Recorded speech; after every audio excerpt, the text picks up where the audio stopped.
Hi hello. நம்ம இன்றைக்கி பார்த்திங்கன்னா தோட்டத்துக்கு ஒரு 2 மந்த்ஸ்க்கு அப்புறம் போயிருந்தேன்.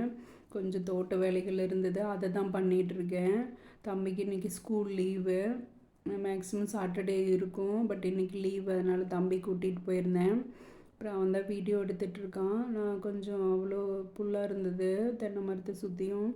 அது ஒரு 7-8 தென்னை மரத்தை சுற்றியும் மட்டும் க்ளீன் பண்ணேன் ஃப்ரெண்ட்ஸ். அதுக்கப்புறம் பண்ண முடியல. சரி, அப்புறம் தண்ணி பாய்ச்சிட்டு தென்னை மரத்துக்கு மட்டும் தண்ணி விட்டுட்டு, அப்புறம் பப்பாயா இருந்தது ஃப்ரெண்ட்ஸ், அது பறிச்சுட்டு கத்திரிக்காய் இதெல்லாம் இருந்தது, அது மட்டும் பறிச்சுட்டு வந்தோம். வேறு எந்த ஒர்க்கும் இல்லை, அதுக்கு மேலே முடியல. அதே 2-3 ஹவர்ஸ் பக்கம் இருந்தோம். எல்லாம் க்ளீன் பண்ணி முடிச்சுட்டு ஃப்ரெண்ட்ஸ், அந்த ட்ராகன் ஃப்ரூட்ஸ் இருக்குது பாருங்கள், அது பூ வச்சுருந்தது, அது ஏன்னா காஞ்சிருச்சு.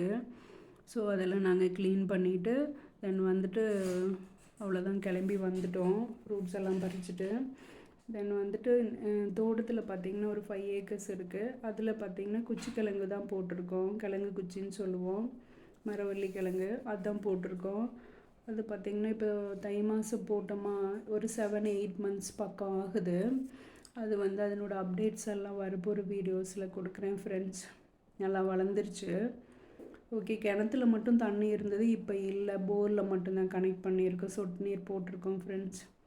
ஓகே, எல்லாமே நல்லா வளர்ந்துருக்குது. கிழங்கு எப்படி இருக்குன்னு தெரியல. ஓகே ஃப்ரெண்ட்ஸ், பிடிச்சிருந்தா லைக் பண்ணுங்கள், ஷேர் பண்ணுங்கள், கமெண்ட் பண்ணுங்கள் அண்ட் சப்ஸ்கிரைப் பண்ணுங்கள். பாய்.